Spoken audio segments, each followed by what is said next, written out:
Boa tarde, comunidade Paz e Bem, boa tarde, comunidade da Pós TV 247. Eu sou o Mauro Lopes e este é o programa de toda quarta-feira.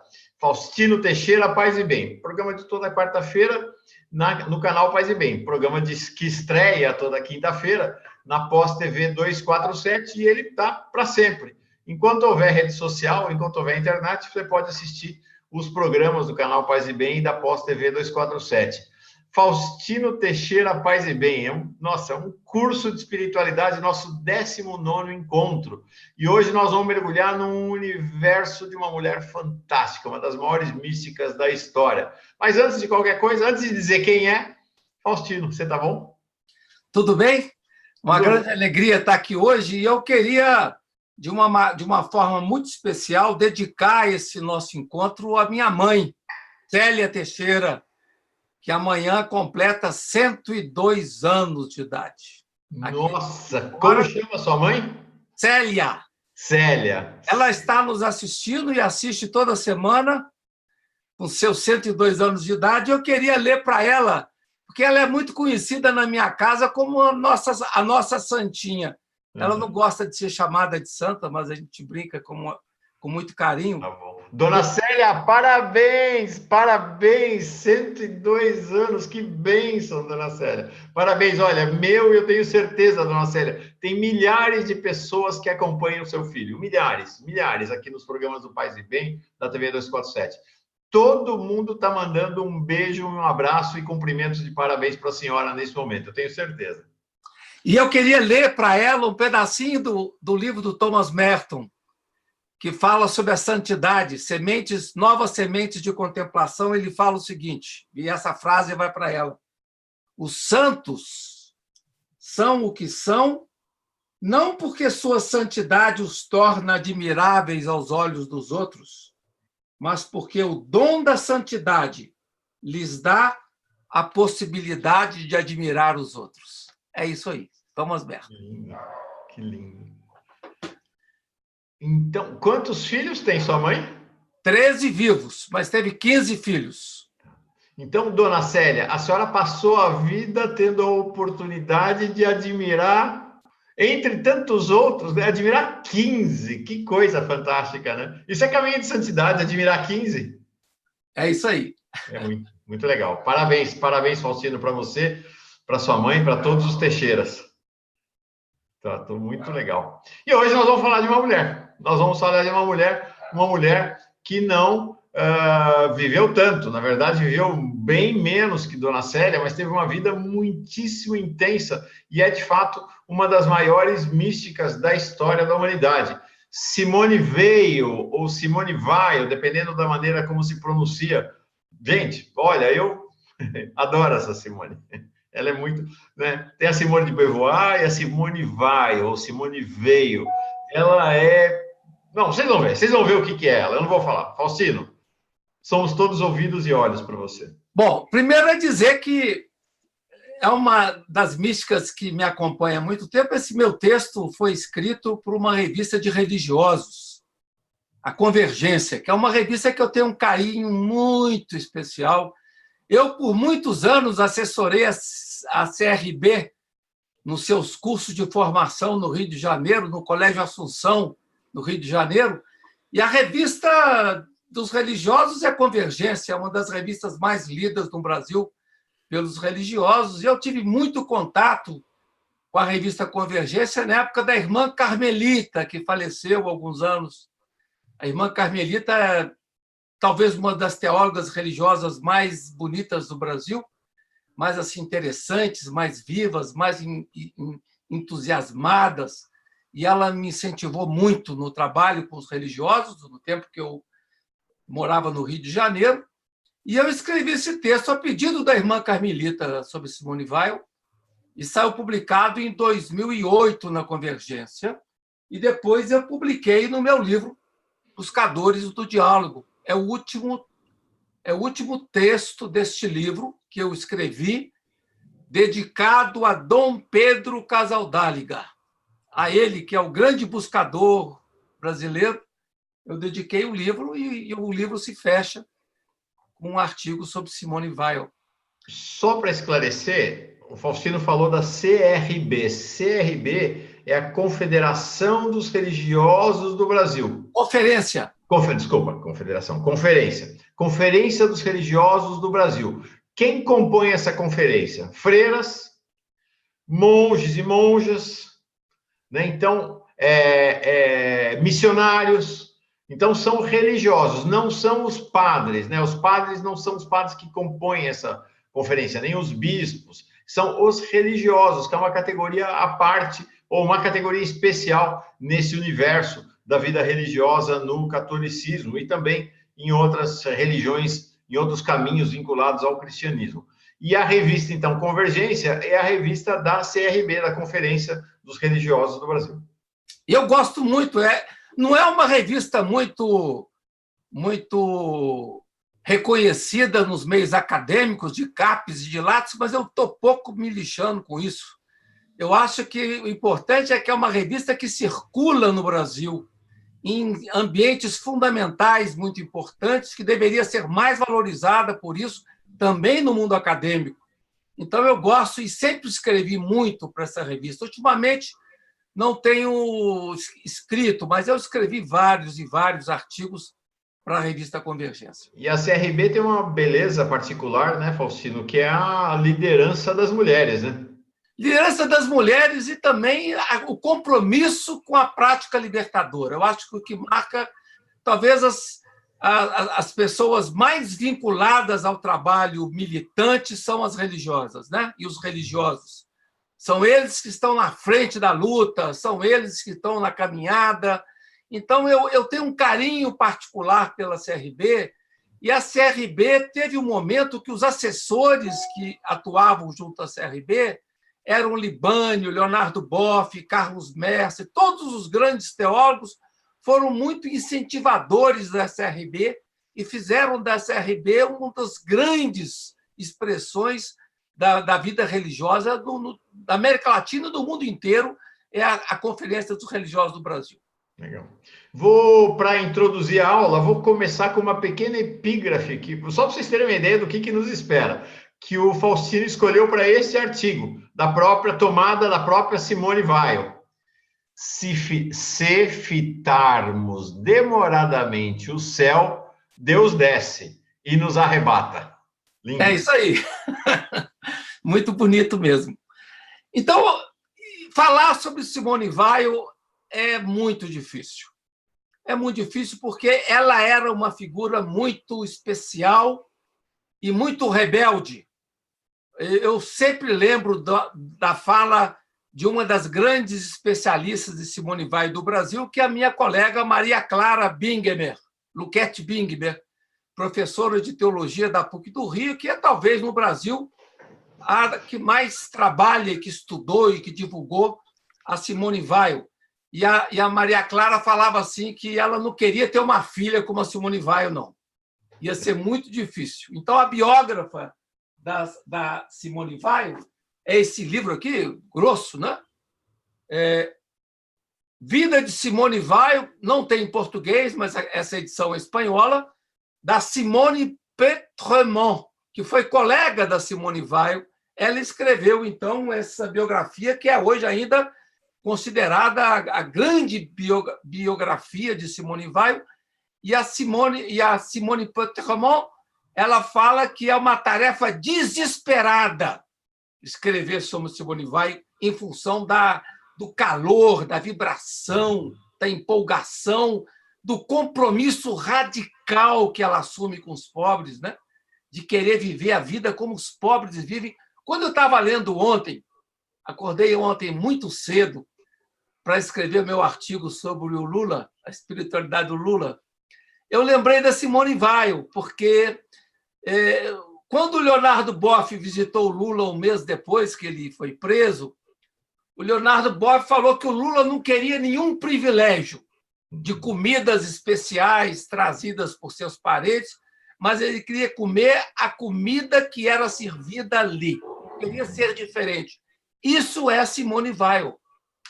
Simone Weil também causou dificuldades porque ela queria viver como o povo vivia. Queria fazer a experiência do povo, queria ser operária, queria trabalhar mesmo tendo condições de saúde super precárias, sempre teve dores de cabeça tremendas, uma saúde frágil. Simone Weil queria assumir a realidade de sofrimento do seu povo sem privilégios. Esse talvez seja o grande traço que marca essa grande figura, grande buscadora. Ela nunca se ligou a uma tradição religiosa, ela sempre ficou no umbral da igreja, né? Ela teve um momento da vida dela em Marseille que ela se aproximou muito de um padre dominicano cego, que foi o orientador espiritual dela, que queria que ela se vinculasse à Igreja Católica, mas ela sempre resistiu até o final da vida, porque ela achava que a Igreja Católica não respondia de forma positiva a alguns desafios que ela considerava fundamentais para uma vida do cristianismo, que seria a abertura aos outros. Ela achava, naquele tempo, era um tempo mais difícil de diálogo, ela achava que a Igreja Católica não conseguia viver na prática e na realidade a dimensão dialogal que para ela era tão fundamental. Então, essa mulher que eu escolhi para colocar entre os buscadores que eu sempre estudei é em função justamente da beleza da sua vida e, sobretudo, da beleza do seu testemunho.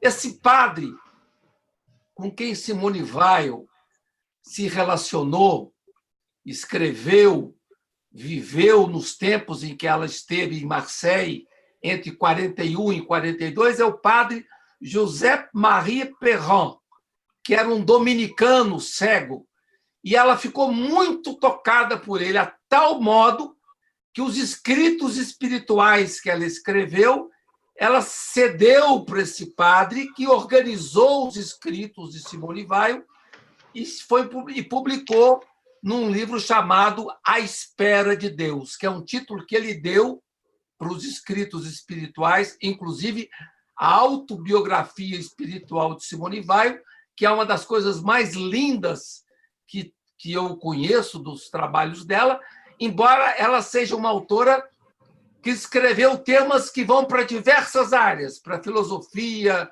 para ciências sociais. Esse é o livro, A Espera de Deus. Que é o título do nosso encontro hoje também, A Espera de Deus. Simone Weil, A Espera de Deus. Essa é uma edição portuguesa, eu estou colocando a referência da Assírio e Alvim, lá de Lisboa. Maravilhosa edição. É linda, né? Linda edição. Não sei se tem aqui em português, aqui no Tem Brasil. uma edição, tem uma tradução brasileira muito fraca, não vale a pena. Tá. Então, está aqui a referência, estou colocando na descrição do vídeo.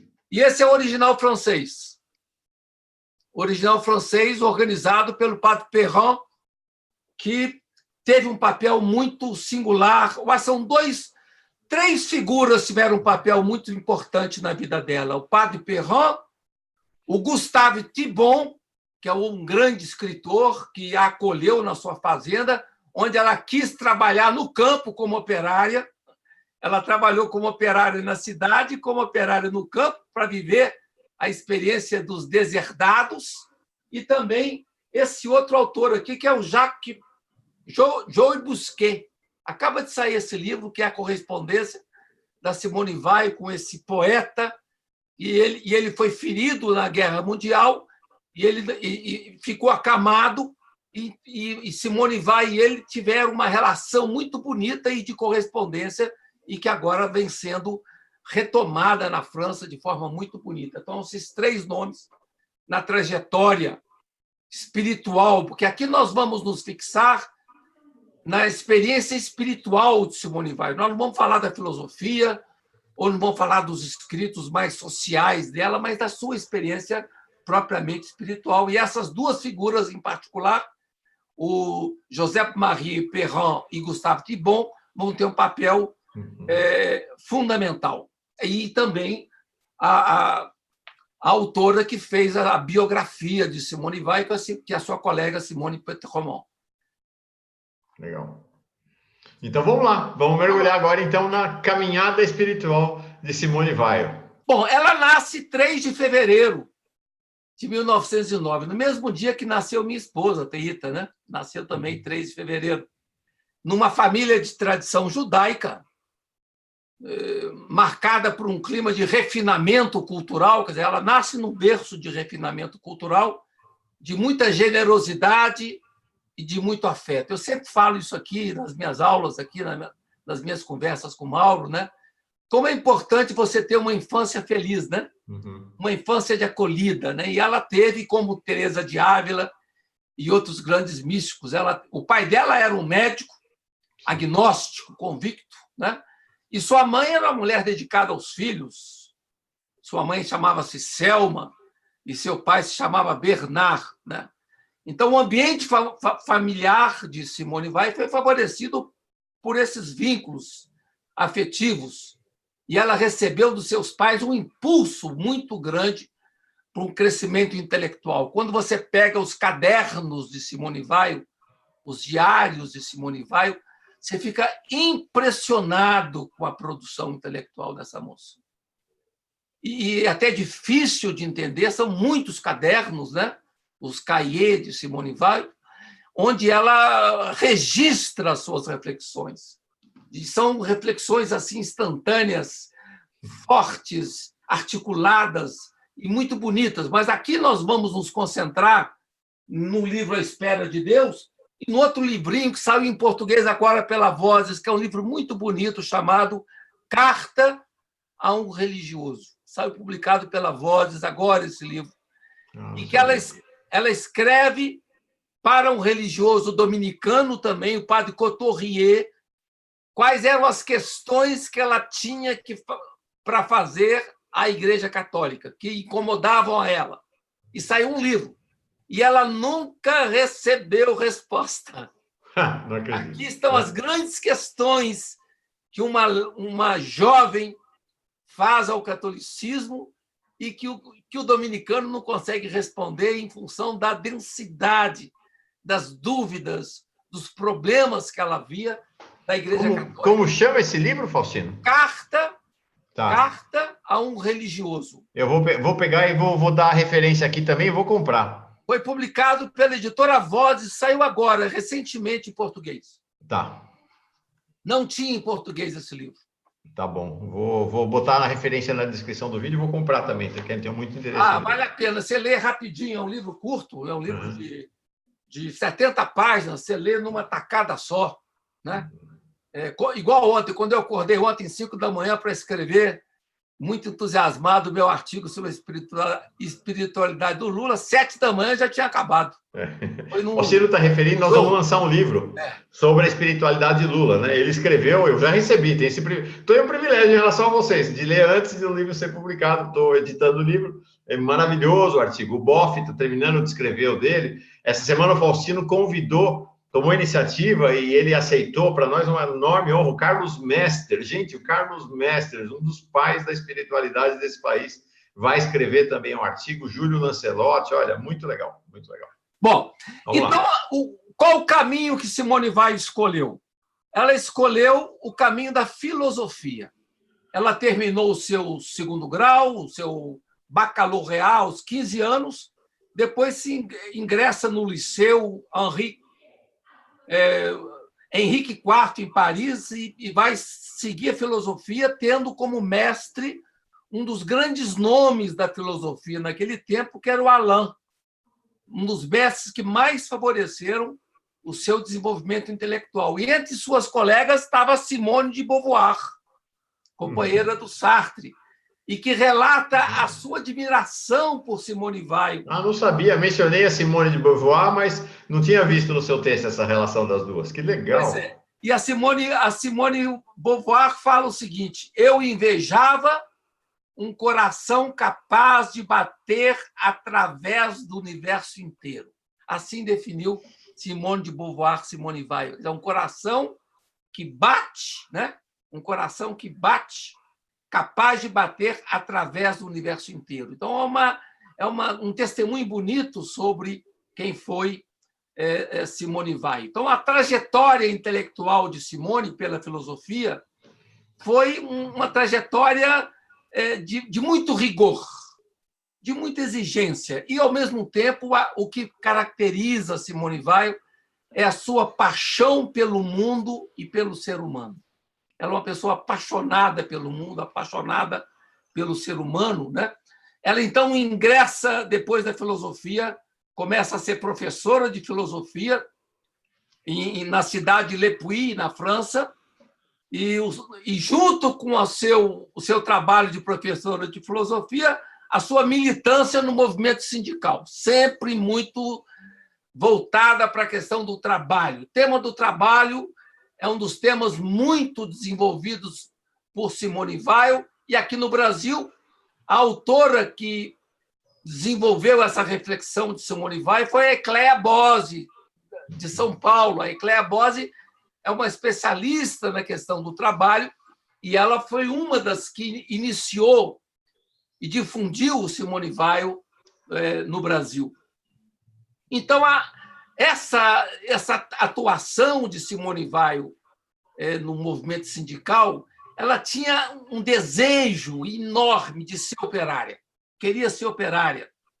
Quer dizer, então, ela foi tendo a sua atuação no magistério como professora, mas o tema do trabalho era o seu tema de atenção preferencial.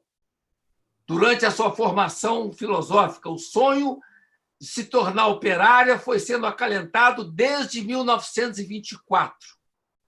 Então, essa realidade se torna concreta para ela em dezembro de 1934, quando ela consegue um emprego na fábrica de automóveis da Alstom.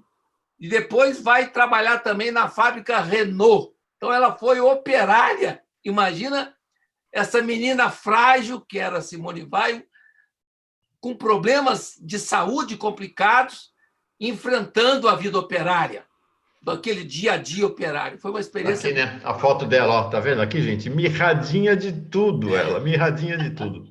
E realmente tinha muito problema de saúde. Agora, é contemporânea essa experiência dela, acho que até um pouco anterior ao que viria a ser depois a experiência dos padres operários franceses, né? Que vão ser famosíssimos, né? E que vão ter um influxo no Brasil muito grande, porque muitos padres operários franceses vão vir trabalhar no Brasil, por exemplo, em Volta Redonda, onde eu atuei por alguns anos como assessor da SEBS, e ali moravam padres operários franceses. Quer dizer, essa experiência da atuação operária na França também se realiza no Brasil, em algumas cidades e de maneira muito particular em Volta Redonda. Uhum. Bom, essa experiência da fábrica descrita por Simone Weil foi muito reveladora para ela, mas não só uma revelação positiva, uma relação de dor. Ela dizia, eu cito aqui, não faz muito tempo, trabalhei como operária por 1 ano nas fábricas metalúrgicas da região de Paris. A combinação da experiência pessoal e a simpatia pela miserável massa humana que me rodeava e com a qual me encontrava, indissociavelmente confundida, fez entrar tão profundamente no meu coração a desventura da degradação social. A expressão desventura, em francês, malheur. Quer dizer, essa vai ser a grande expressão de Simone Weil, a tomada de consciência da desventura humana a partir da sua experiência operária. Isso aí vai provocar muita dor nela. Inclusive, vai quebrar muitas imagens que ela tinha do mundo operário, do socialismo, porque ela vai ver muita coisa pesada no dia a dia do mundo operário que vai provocar nela uma desilusão, ou seja, ela vai tomar consciência ali na fábrica. Ela diz, desde então, passei a me sentir como uma escrava, no sentido que essa palavra tinha para os romanos. Então, o tema da desventura, ela volta a falar, estando na fábrica, confundida aos olhos de todos e aos meus próprios, com a massa anônima, a desgraças dos outros entrou na minha carne e na minha alma. Nada me separava disto, porque havia esquecido realmente meu passado e não esperava nenhum porvir. Dificilmente podia imaginar a possibilidade de sobreviver àquelas fadigas. Recebi ali na fábrica, para sempre, a marca da escravidão, como a marca ferro em brasa que os romanos punham na fronte de seus escravos mais menosprezados. Depois, passei a ver-me sempre como uma escrava. É a amarguíssima experiência do capitalismo, né? Ela vai tomar contato com a desventura. Ela vai, inclusive, vai dizer, né? Quer dizer, uma das razões que motivaram ela a ser operária, que a motivavam a ser operária, era poder encontrar fraternidade na fábrica, e ela não encontra fraternidade na fábrica. A decepção foi muito grande. Encontrou na fábrica uma experiência viva de opressão, de submissão, desalentadoras. Tudo isso só fez aumentar o seu pessimismo político. Em seus relatos, a propósito, sublinhou que a experiência das fábricas foi para ela um verdadeiro martírio. A cruel fadiga, as normas da produtividade impostas, a degradação das condições de trabalho, as terríveis dores de cabeça. Chegou mesmo a pensar em suicídio. Nossa. Então, na verdade, chegou a pensar em suicídio. Esse ano que ela teve na fábrica foi um ano muito pesado, muito difícil. Dessa experiência, ela sai com uma estafa tremenda, adolorada, cansada, e vai extrair da experiência reflexões lúcidas sobre o trabalho operário, a pretensão das ideologias modernas, inclusive o socialismo real e essa reflexão sobre a libertação dos operários. Ela sai adolorada dessa experiência. Uhum. Bom, depois dessa experiência, ela entra em estafa. Os pais percebem o sofrimento dela. E os pais, então, levam-na para passar um período de descanso em Portugal. E em Portugal, agosto de 1935, depois que ela sai da Renault, ela vem acompanhada pelos pais numa viagem a Portugal, e ali ela tem sua primeira experiência mística, ao tomar contato com o cristianismo pulsante. Isso acontece mais ou menos em setembro de 1935. Como que foi? Ela estava ali, num lugarejo chamado Póvoa de Varzim, e vê uma procissão marítima, lá longe. E o canto doloroso daquelas mulheres na procissão da festa de Nossa Senhora das Sete Dores. E aquele canto triste das mulheres de pescadores, que estavam ali cantando, e aquele canto toca a sensibilidade de Simone Weil, e ela vai perceber, ela diz, tinha a alma e o corpo em pedaços. E ali, naquele povoarejo, naquele lugarejo, ela toma de improviso a consciência de que o cristianismo é, por excelência, a religião dos escravos.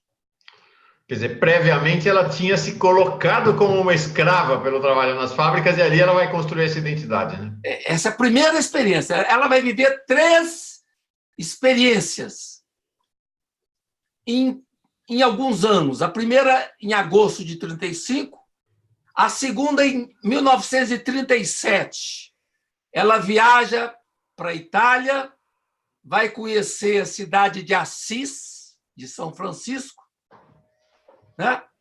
Ela, então, diante daquela igrejinha onde São Francisco orou diversas vezes,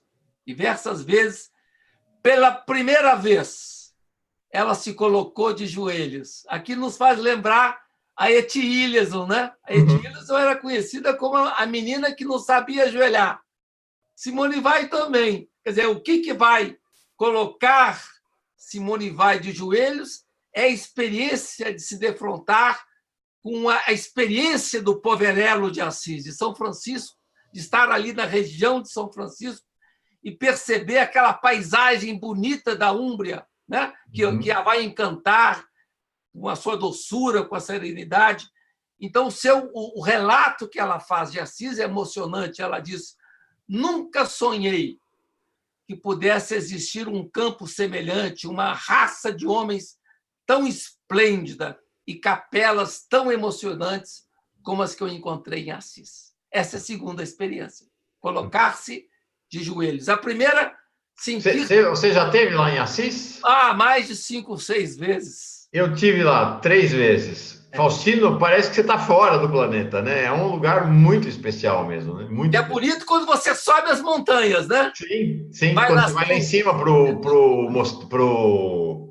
Eremoro de Cárcere, né? É muito bonito. Realmente, eu entendo a Simone Weil, porque todo mundo que vai à Itália, eu falo, não deixe de conhecer Assis, né? E para nós que trabalhamos o diálogo interreligioso, nós temos o espírito de Assis, que é o 1986, quando o Papa João Paulo II reúne aquelas religiões todas em Assis e lança a perspectiva tão bonita do diálogo entre as religiões. Bom, a terceira experiência vai acontecer em 1938. Então, a primeira é 35, em Portugal, a segunda é 37, na Itália, e a terceira é 38, na França, num mosteiro beneditino de Solesme, na Abadia Beneditina de Solesme. Ela passa 10 dias ali e vai participar da cerimônia da Semana Santa, num momento forte, datado, durante as festas pascais. Ela vai ser tocada pelo canto gregoriano, pelos ofícios que se realizavam ali, que amenizavam aquelas dores intensas de cabeça. Ela tinha muitas dores de cabeça. Então, aquele canto gregoriano e os ofícios amenizavam suas dores de cabeça. E, num daqueles momentos, na França, na Abadia de Solesme, ela encontra um poema. Alguém passa para ela, recebe de um jovem católico inglês que estava ali, um poema que vai mudar a vida de Simone Weil, ela vai repetir, reproduzir a leitura em voz alta daquele poema, que vai ser de importância fundamental para ela. Nesse livro que eu estava lendo ontem, de correspondência de Simone Weil com o Joy Busquet, correspondência 1942, ela vai falar muito desse poema que eu trouxe aqui, porque eu botei também nas nossas orações lá do IHU online. Eu não sei se apareceu também no Paz e Bem, esse eu não tenho certeza. Mas é o poema do Paz e Bem do sábado passado, gente. Então, pois é. Exatamente. Eu lembro que o Paz e Bem colocou. Eu vou ler, porque é tão bonito. É claro que eu não tenho a mesma voz, né? O amor acolheu-me, mas a minha alma recuou, culpada de pó e de pecado. Porém, o amor clarividente, vendo-me hesitar desde o primeiro instante, aproximou-se de mim, perguntando docemente se qualquer coisa me faltava. Um convidado, respondi, digno de estar aqui. O amor disse, se-lo-ás tu? Eu, o malvado, o ingrato? Ah, amado meu, que não posso olhar-te. O amor tomou a minha mão e respondeu sorrindo. Quem fez estes olhos, senão eu? É verdade, Senhor, mas sujei-os. Minha vergonha deve alcançar o que merece. Não sabes dizer o amor, quem sobre si tomou a culpa? Meu amado, então, para algo servirei. Senta-te, disse o amor, e prova das minhas iguarias. Assim me sentei e comi. Esse é o poema que Simone Weil vai receber em 1938 e que vai ser tão fundamental nessa sua perspectiva fundamental de vida. Eu já coloquei no nosso chat, para quem está aqui ao vivo, o link, porque no sábado passado, né, todo sábado a gente tem um programa especial que é feito em parceria do Faustino Teixeira com a Sumaya Foad, né, a partir da seleção que o Faustino Teixeira faz para as orações interreligiosas no IHU, a Sumaya escolhe, e aí ela recita, ela declama, ela reza. Então, o Paz e Bem de Sábado é sempre muito especial, né? Uma música de fundo e ela rezando, ela sempre recita, ou ela declama 2 vezes e depois tem um tempo de meditação. O do último sábado foi exatamente esse texto. Já coloquei aqui, vou colocar na descrição do vídeo também. Maravilhoso, maravilhoso. Esse poema é um poema realmente muito bonito, é de um autor do século XVII, George Herbert, né? Muito anglicano. Anglicano. Só uma propaganda, uma nota de rodapé que eu queria chamar a atenção. Como eu falei sobre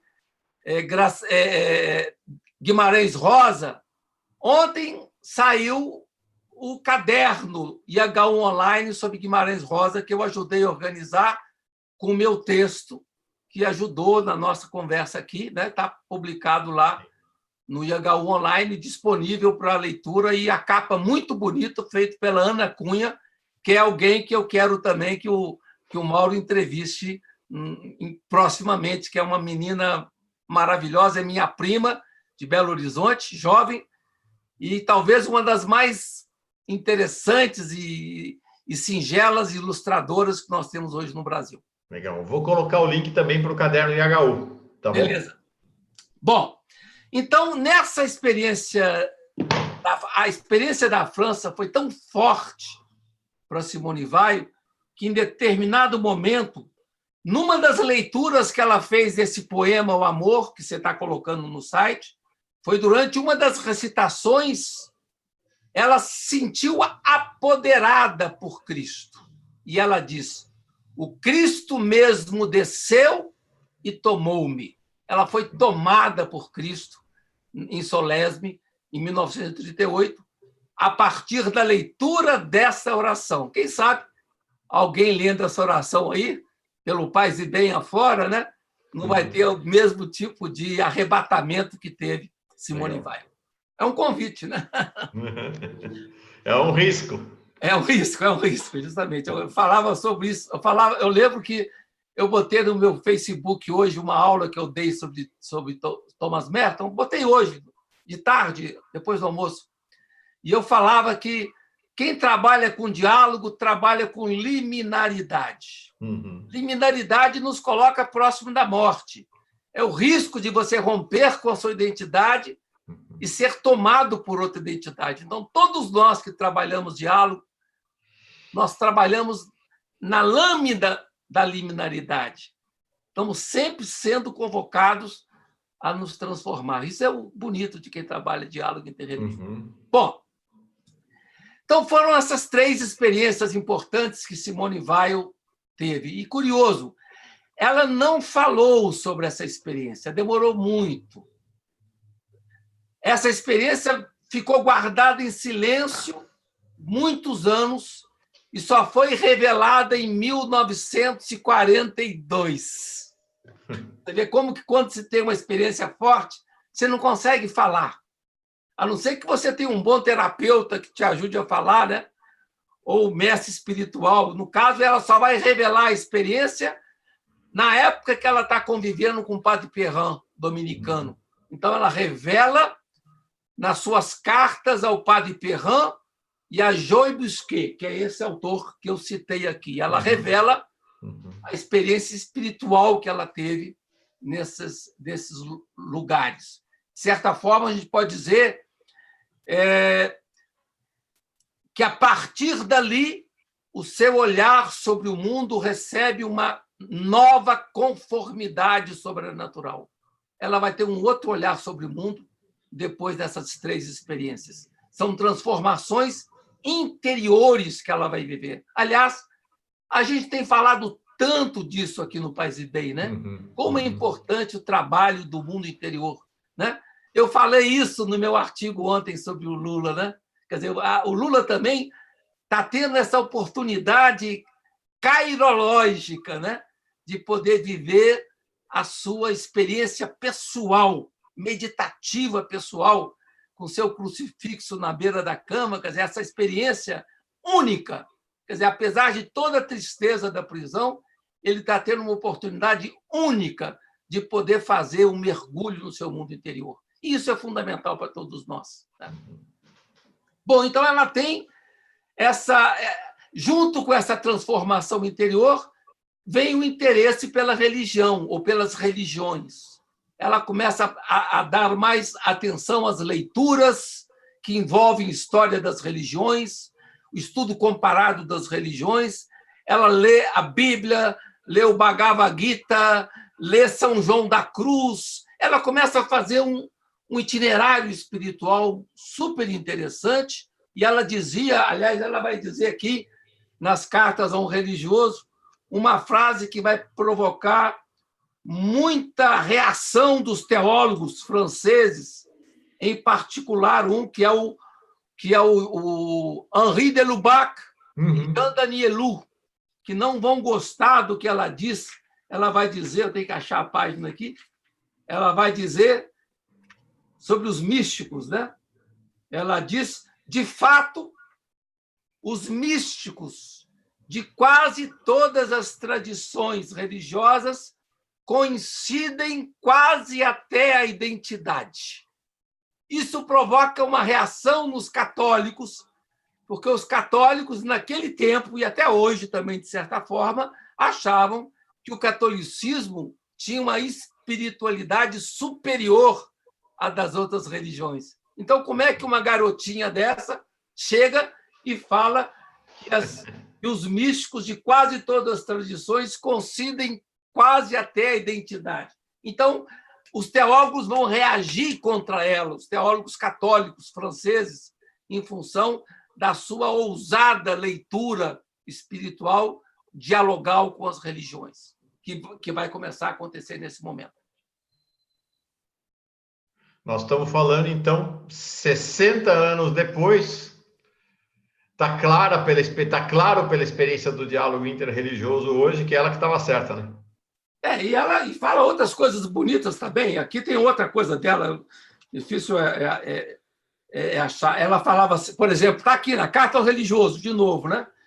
A religião católica contém explicitamente verdades que outras religiões contêm implicitamente. Porém, reciprocamente, as outras religiões contêm explicitamente verdades que somente estão implícitas no cristianismo. O cristianismo melhor instruído pode aprender muito das coisas divinas das outras tradições religiosas. Ela falava isso, então, nesse livro. Profeta. Num livro antigo, né? Ela já tocava nos temas fundamentais do diálogo das religiões. Bom, nesse período de Marsella, ela vive a sua experiência religiosa, mas não se converte. Ela não se converte, e eu disse por quê. Ela não se converte porque ela dizia: catolicismo significa universal. Como é que pode o catolicismo, que tem na sua raiz a universalidade, não conseguir abraçar a diversidade? E ela fala, como é que, então, uma religião que não consegue abraçar a diversidade pode ter entre seus fiéis a minha presença? Então, ela fala, eu não consigo me batizar ou me converter a não ser de direito e não de fato, porque, de fato, o cristianismo não é universal. Ele pode ser universal de direito, mas não de fato. Então, ela fala, então, por isso, eu posso também ser uma católica de direito e não de fato. E ela não vai se converter. Por isso que o livro chama A Espera de Deus, né? Que não é um título dela, é um título do Padre Perrin. Quer dizer, que ele fala que ela é uma pessoa que passou a vida inteira no umbral da igreja, no limiar, da igreja, né? Nas portas da igreja, mas sem decidir entrar. Embora um ou outro historiador diga que ela, no final da vida, no hospital, ela teria sido batizada com água da torneira. Eu não acredito nisso. Eu acho que ela, em coerência com a sua vida, ela, de fato, ela passou a vida inteira no umbral da experiência religiosa. Ela vai, então, depois de Marsella, ela vai para Nova York, em 1942, por causa das pressões do nazismo. A família dela era uma família de judeus. Ela, então, é pressionada, sai da França, vai para Nova York, né? E ali, em Nova York, ela vem viver a experiência, o tema da violência.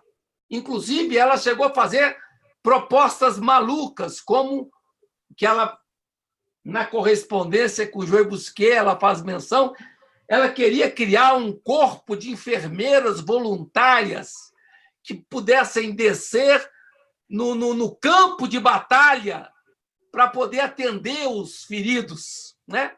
Por exemplo, o general de Gaulle chegou a conhecer o projeto dela e achou uma barbaridade, uma loucura, um projeto, mas ela queria, teimosa, que esse projeto fosse aprovado das enfermeiras de fronteira, né?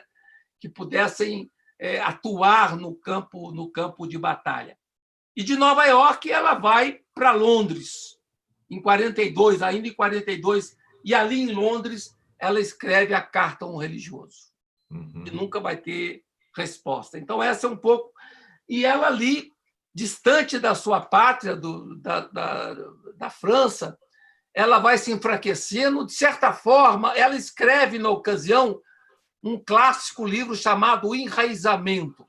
Eu olhei hoje, por exemplo, na estante virtual, esse livro está custando no Brasil R$ 185, porque não se encontra mais. Está no sebo. E é um livro clássico dela que ela escreve em Londres, né? E ela, então, vai deixando de se alimentar. Ela queria viver a experiência dos degradados, viver até a radicalidade. Então, de certa maneira, ela vai morrendo de anorexia. Ela falece no dia 24 de agosto de 43, aos 34 anos de idade, e tem muito influxo dessa dificuldade ou dessa resistência dela, esse sofrimento dela distante de Paris, que também resiste a se alimentar. Bom, quais são os temas que marcam a reflexão teórica de Simone Weil? Eu dizia um deles, né? A paixão pelos outros e a paixão pelo mundo. São as duas paixões de Simone Weil.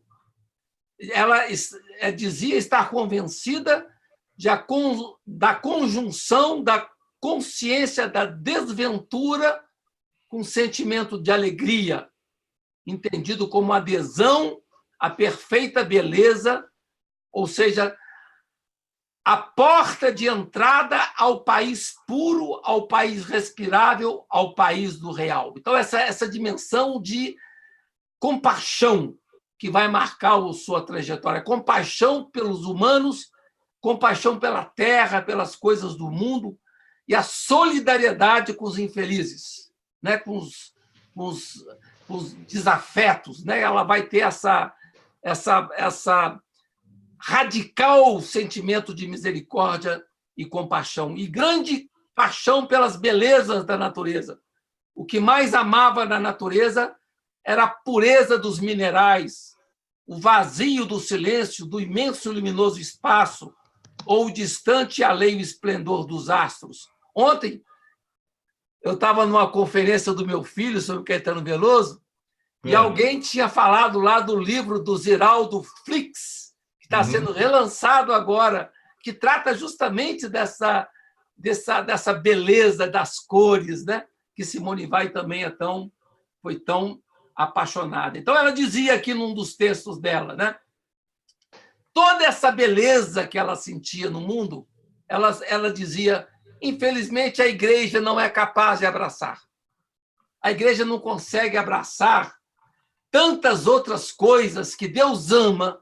Por que a igreja não consegue abraçar? Aí ela diz, aqui no seu livro, A Espera de Deus, toda a imensa extensão dos séculos passados, exceto os 20 últimos, né? Que são do nazismo, né? Todos os países habitados por raças de cor, toda a vida profana nos países de raça branca, na história desses países, todas as tradições acusadas de heresia, como a tradição maniqueísta e albigense, todas as coisas surgidas no Renascimento, frequentemente degradadas, porém não completamente sem valor.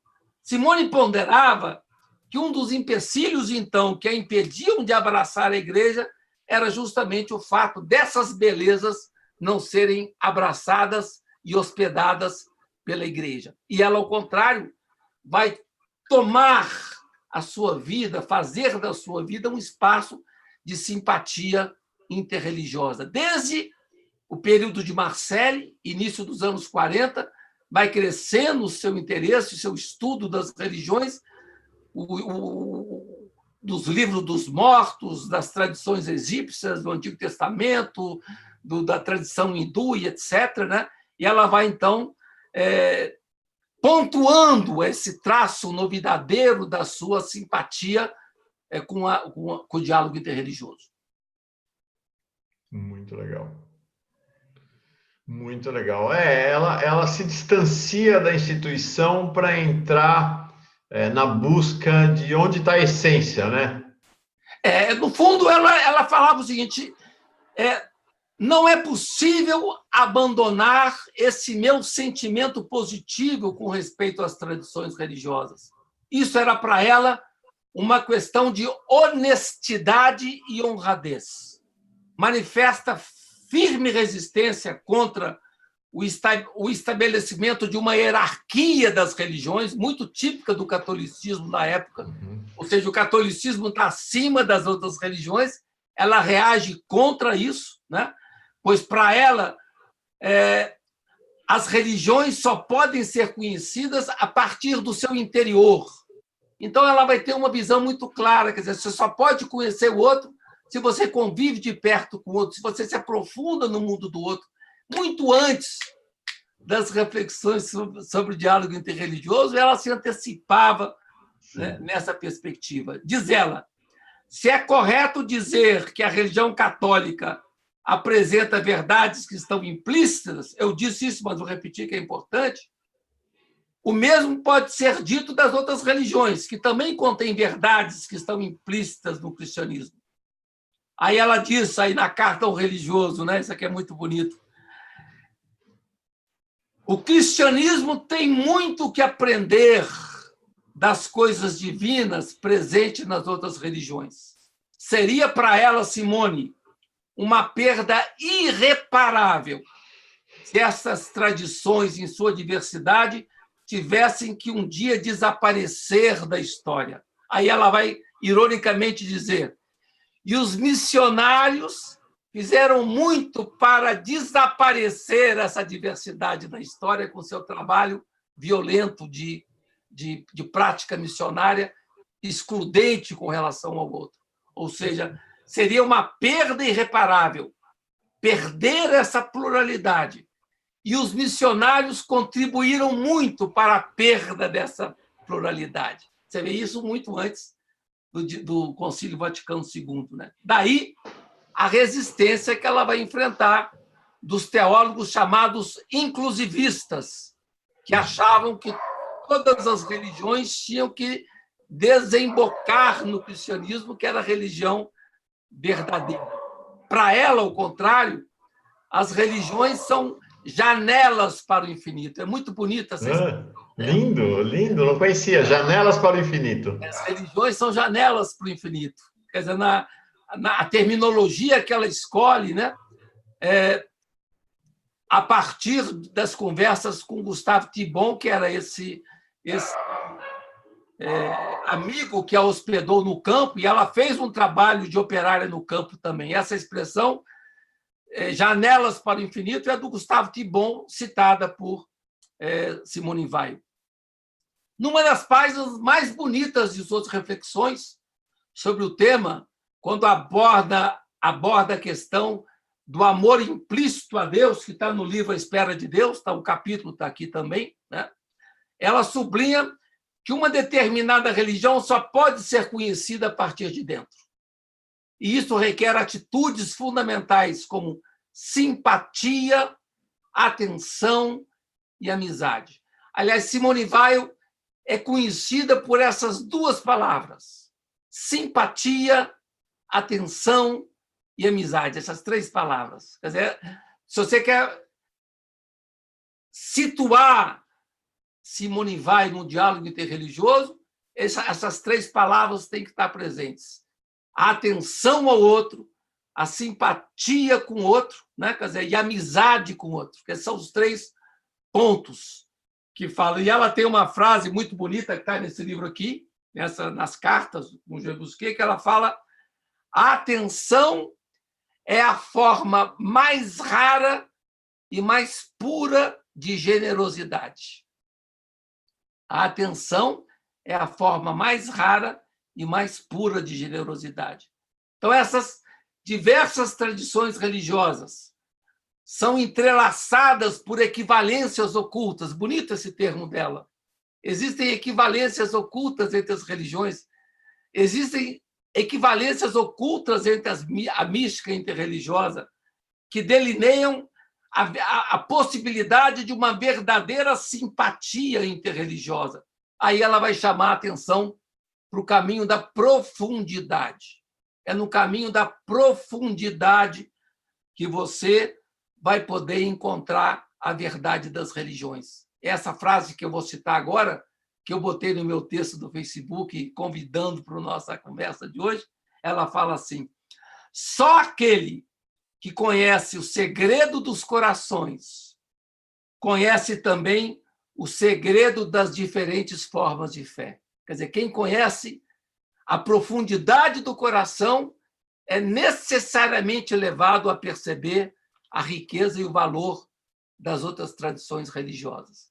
Então, essa jovem que morre aos 34 anos, ela permanece fora da igreja, desvinculada da adesão formal à igreja.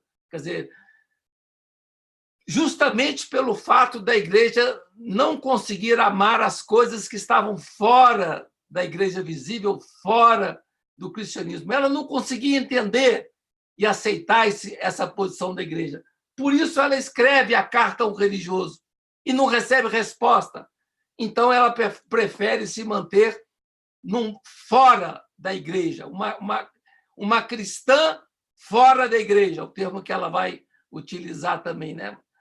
Mantinha-se muito violentamente crítica contra aquela ideia de que fora da igreja não há salvação. Então, ela prefere ficar no umbral da igreja. E essa posição vem confirmada nessa carta a um religioso, né? Escrita ao padre Couturier, em novembro de 42. Dizia ali que a sua vocação era de ser uma cristã fora da igreja, né? Justamente por causa disso. Aí essa frase também é famosa dela.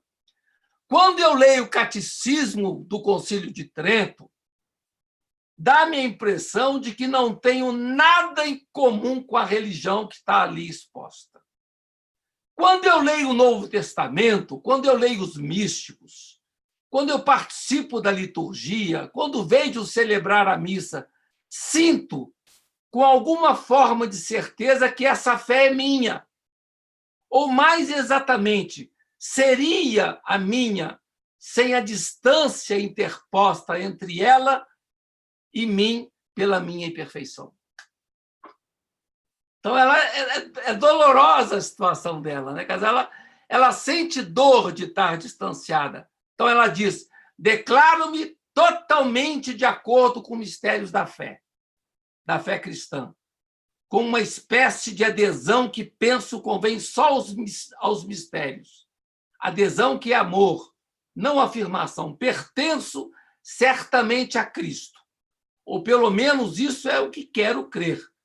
Permaneço, porém, fora da igreja, por dificuldades que temo irredutíveis, de ordem filosófica, concernentes não aos próprios mistérios, mas as precisões com que, ao longo dos séculos, a Igreja Católica acreditou dever circundar-lhes, e, sobretudo, nesse sentido, a utilização das palavras anátema sit, essa ideia de condenação que pontua a dinâmica da Igreja. Então, ela diz: se o cristianismo é católico de direito e não de fato, eu prefiro ser membro da Igreja de direito e não de fato, e permaneço, então, no umbral da Igreja.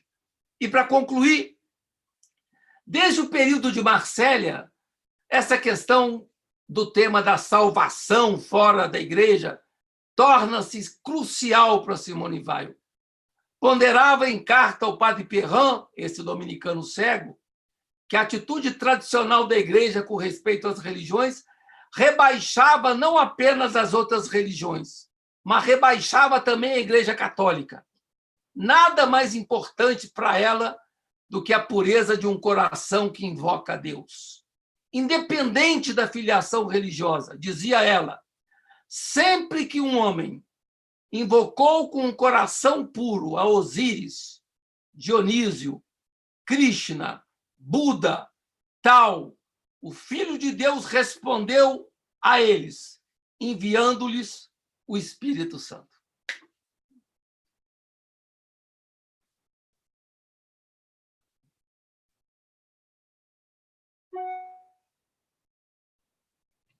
Desculpa, eu tinha deixado no mudo aqui que estava uma cachorrada latindo. Não, estou dizendo maravilhoso, porque é essa ideia de que é incontível, ninguém pode conter, nenhuma instituição, nenhum dogma, nada, é incontível, né? Muito bonito. Eu acho que essa passagem final aqui, que eu li, que justamente está no livro Carta a um Religioso, eu acho que eu gosto dos mantras, né?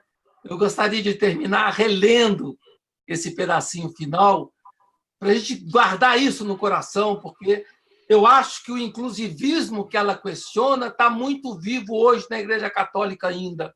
Você vê, quando o Papa Bento XVI veio a Aparecida, em São Paulo, ele falava assim: os índios estavam ansiosamente aguardando a vinda dos missionários. Então, e não causa espanto para as pessoas quando ouvem frases como essa. Para nós que trabalhamos o diálogo, isso é uma ofensa, né? Um desrespeito à honradez da alteridade. Então, Simone Weil, para mim, é uma das representantes mais vivas da crítica ao inclusivismo, no sentido de defender o pluralismo de princípio. A diversidade tem o seu valor implícito, sem ser, em hipótese alguma, algo que deve ser completado pelo cristianismo. Então, termino citando essa passagem da Simone Weil, né? Sempre que um homem invocou com o coração puro a Osíris, Dionísio, Krishna, Buda, Tal, o Filho de Deus respondeu, enviando-lhe o Espírito Santo. Tá bom. Com isso, a gente encerra esse encontro muitíssimo especial aqui no Faustino Teixeira Paz e Bem sobre a grande mística Simone Weil. Eu fiquei muito tocado, Faustino. Vou levar comigo esta sua frase e uma palavra: atenção. Atenção, prestar atenção no outro sempre. Ouvir, prestar atenção. Gostei demais. Talvez foi o grande conselho que eu dei. Quem sou eu para dar conselho, né? Mas o grande conselho que eu dei para o Lula, no meu escrito para ele, né, foi que ele aproveitasse esse momento da sua intimidade pessoal para abrir o espaço da atenção, né? Sobretudo hoje no Brasil, a atenção fundamental ao que o Leonardo Boff chama de florestania, né? Esse país que está sendo devastado, esse desrespeito com a natureza, talvez isso tenha que ser um dos elementos fundamentais hoje na nossa luta social. Muito legal. Bom, esse foi, então, Faustino Teixeira Paz e Bem sobre Simone Weil. Semana que vem, nós temos uma outra mística e é alguém que já várias pessoas pediram, viu, Faustino, para que a gente entrasse no assunto das beguinas. E nós vamos falar de uma dessas místicas beguinas, que é a Marguerite Porret, não é isso? Marguerite Porret, sim. Marguerite Porret, Que semana morreu, que vem. que morreu na fogueira, em 1310, em Paris. Foi morta pela Inquisição. 3 pessoas aqui perguntaram, Faustino, antes de encerrar, desculpa, já estava encerrando. Falaram aqui de alguém que até acho que morreu também recentemente, alguns anos atrás. Pergunta se é parente, o Pierre Weil, que fundou a Universidade da Paz, se era parente da Simone Weil. Eu não tenho referência. Não. Não. Eu convivi muito com o Pierre Weil, porque nós fazíamos encontros do Rio de Janeiro, né? E ele realmente teve um papel importante da psicologia transpessoal e no espírito da faculdade holística. Eles não têm parentesco, não. Ok, valeu. Gente, paz e bem, Faustino, paz e bem, obrigado de coração. Paz e bem. Semana que vem tem mais.